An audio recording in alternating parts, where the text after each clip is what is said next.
Hi there! If you're anything like me, you like watching professionals do things that they know how to do best.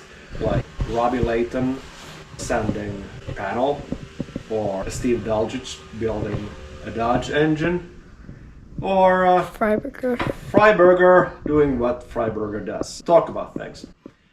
So, I am a professional, but my profession is something completely different. So if you're anything like me, you will probably not like this film. I have a clapped out Avalanche here. It is perfect, other than it's pulling to the right. So what I'm thinking is, it has too little caster on this side or too much caster on the other side. So what I'm going to do is home alignment. I could take this truck to an alignment shop and pay $200. It would be better, but it would make a really boring video. So I'm gonna do it myself. I'm gonna show the method that I have used for years and years. I have compared it to Hunter machine. I get fairly good results, fairly matching, within 0.1, 0.2 degrees, which is good enough for a clapped out truck like this. Normally, for better cars, if I suspect my alignment is off, I just do the measurement and take it to an alignment shop for fixing, because they can get better. But what the heck, let's do it here, right now, today. On the tool department, I am very basic. I have a garage with fairly straight floor. I have this Daytona Harbor Freight jack. It is steel. I do have an aluminum jack also, but it's too flimsy for this truck. This is able to lift any point in this truck without bending. Then the other stuff that I have is sturdy and extremely straight, stair tread. I have also some rough cut lumber for levering the rear tires up to match the turntables under the front tires. Then I have a very straight piece of square pipe. If you have something that is tool quality, it's even better, but this is straight enough, and I have cut it for a couple of different wheel sizes. This shorter side works for 17-inch wheels, and this longer side works for 18-inch wheels.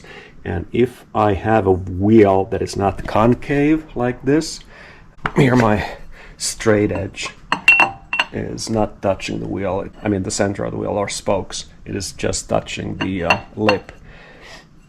If I have a wheel that is not concave, and I have a problem with that, I am just taping these extremely accurately cut BMW injector spacers, I think. I'm taping them to the ends just to move this straight edge off the wheel. That's how I roll. And just a measuring tape for toe.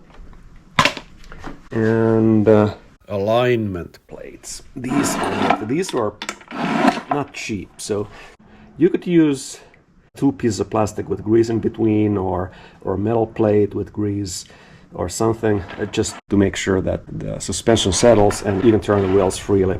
There is one problem with that this guy solves. So first of all, this is good bearings, and it has the degree scale, and you can get a good in and out angle measurement for measuring caster, and it's a bit tricky to use. I mean, if you let this slide, the scale doesn't work at all. So you need to be extremely careful that you center this top plate with these holes here. Actually, you could even use these pins to do that. Let it rest against the pins and get a good...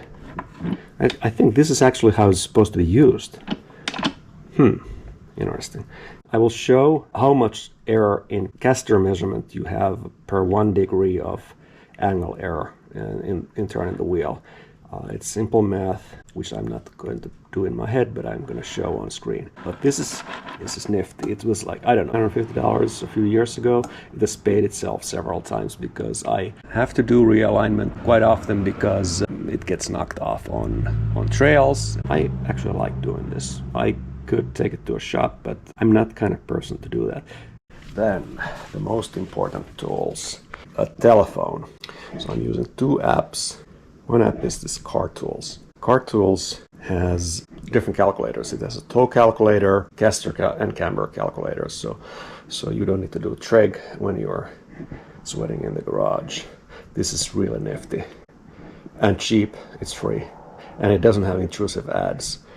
Other one is I'm using a clinometer app for angle finder. The thing about this is that in my experience, this is much more accurate way of measuring angles than a clinometer that you would find from Home Depot or whatever, if it's calibrated. The error sources here are the calibration of or zeroing out, so you need to do it against something that is in 90 degrees to Earth's gravity. And then the other thing is if you have a case bumper for your phone, the bumper is not as straight as the actual phone chassis, and it's soft and it's bendy, so you gotta experiment that you actually can take a reliable measurement. In iPhone, I find that the angle is stabilizing slower than in a Galaxy, but the end result is actually more accurate. I mean, at least between these two phone models that I've been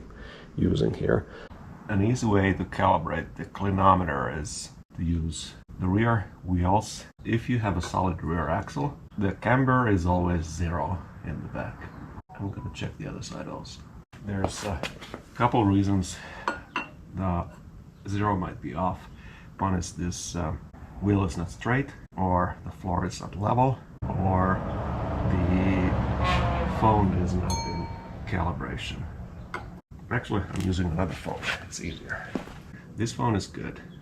I'm going to start with camber in the front wheels, just for a sanity check. 0.9 negative. Drinker's side is 0. For caster, I am going to do 2 camber measurements. I'm going to turn the wheel to the right, measure camber, turn it to the left, measure camber, write down the angles, and use an application to get the caster measurement. Now I have centered the plate. You can see it from the way it is. I used these 2 holes to make sure that I'm not moving this plate back and forth 15 degrees. And I'm writing down negative 1.7. I'm turning the wheel. I am off center and I'm centering it now. Okay, good. Now the plate reads 14 degrees. I'm writing it down. Negative 0.5. Alright. Steering in is 14. Steering out is 15. Steering out camber is minus 1.7. Steering in camber is minus 0.5. And we're getting 4.4 degrees. Sanity check. I messed up something in the previous measurement. I am doing it again. Camber plate is centered enough. It says 13 degrees. Steering in. I may have messed up the sign. This is negative. This is why it's important to do it several times. It says 1 degree. And it says negative 1 degree.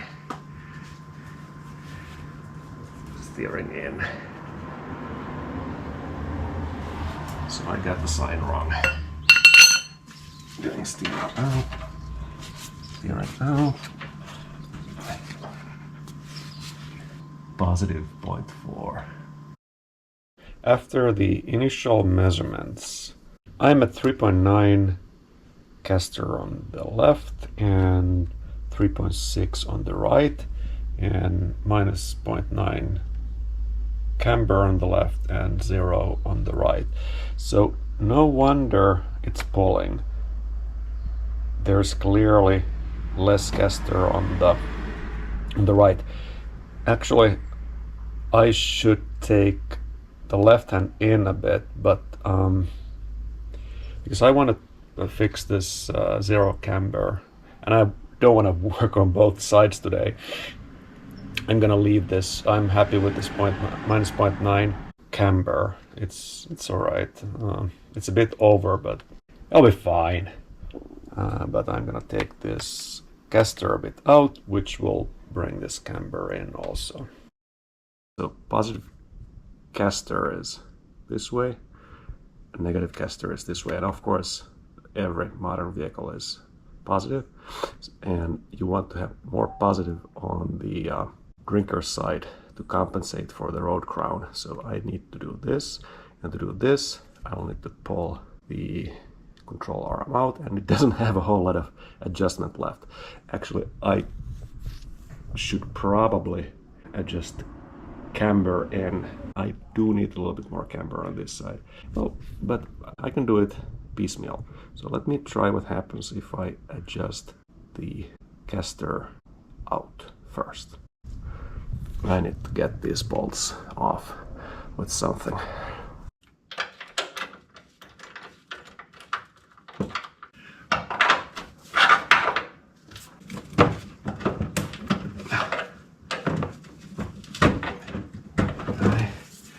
I'm pulling it out by 3 centimeters.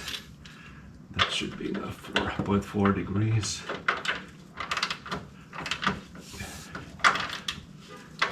I'm tightening it just enough. These suspension brackets are so flimsy.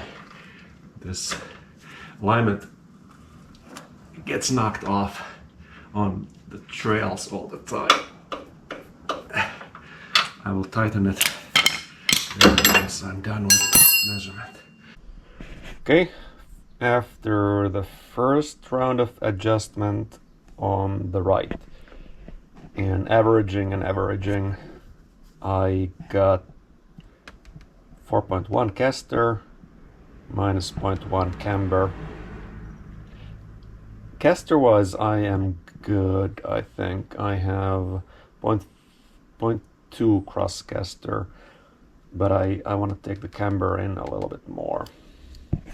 Taking camber in when wheels are on the ground is always easy, because the vehicle will just settle, and it's settling it actually a little bit too much here, so I will need to do something about that. I took the camber in, and I have now minus 0.4 on the right, which is good. I did a ton of averaging, more than what I have on this paper here, and I am happy to conclude that the average caster is 4.2, so I have 0.3 cross caster roughly.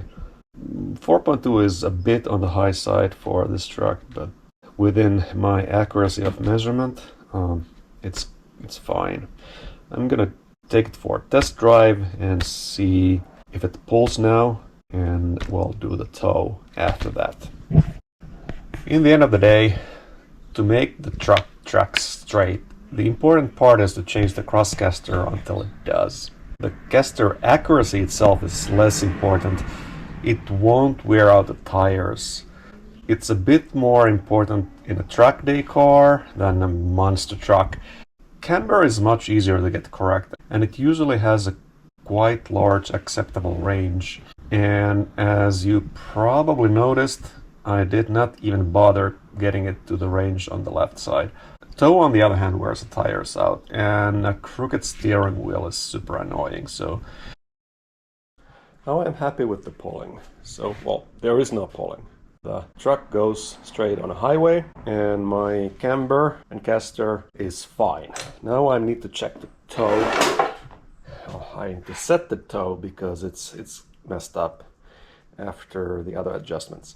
For toe, I need two measurements. So the first one that it's easy to get wrong is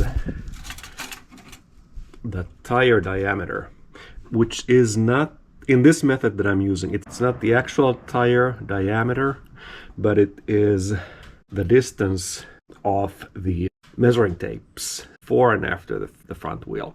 So that is 32 inches. Size of tire, 32, both sides. Let's assume that it's the same on both sides. All right, now I need to measure the track, front and the rear of the tire. There are other ways to do it with actual toe plates and such, but I'm using this. And since I'm alone, I need to do another trick to make sure things are staying put. So I am taking this and I'm using painter's tape to keep it put. And the important part is that it is, since I can't touch the wheel, I'm using the tire as reference. Tire is, it's a bit soft, so there is a little bit of give, which is less than the precision of the measuring tape. So I make sure that this board is staying put. Usually I have a little person holding it, but this time I'm doing it alone.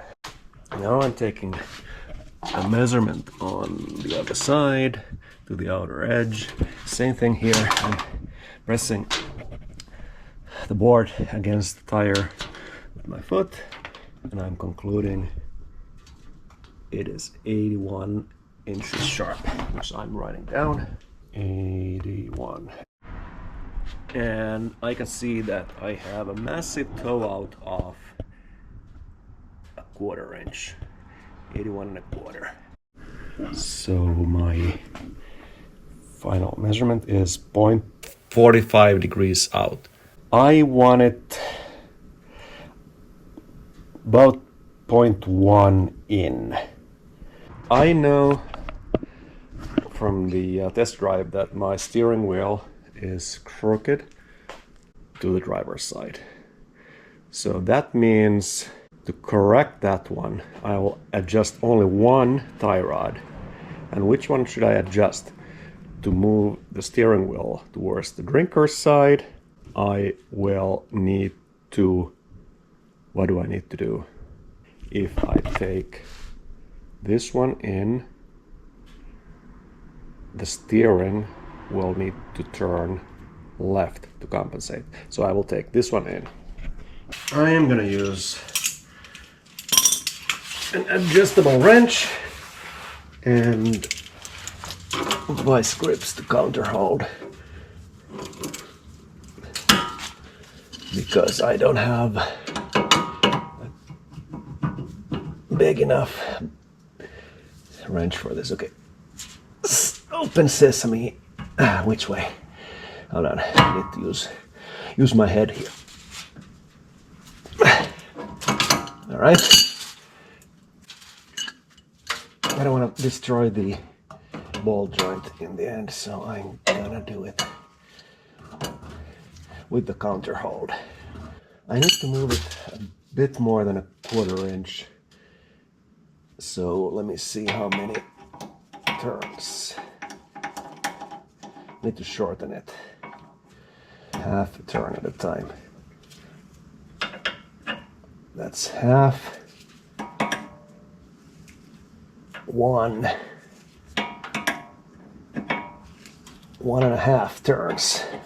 Let's see what this will do to us. And I'm tightening the lock nut a little bit so that, because if I leave it loose and take a measurement, the measurement will not match anymore when I tighten it. Okay, Let me check where we are at. We are at 81, and you think it's a bit more than 81, and you think that this is enough, but this is not enough information because the backside will go out when the front side goes in, or so they say. So let me eyeball it again. So it's 81 and 1/8. So 81, 125, and let's do the behind. And look at it. It is 81 and 3/16. So we do have toe in. 0.1875, and we have 0.1 degrees toe in, which I call good enough. Guess what's funny? I, of course, mixed negative and positive numbers again, like always today. The good thing about negative numbers is that half the time you're correct.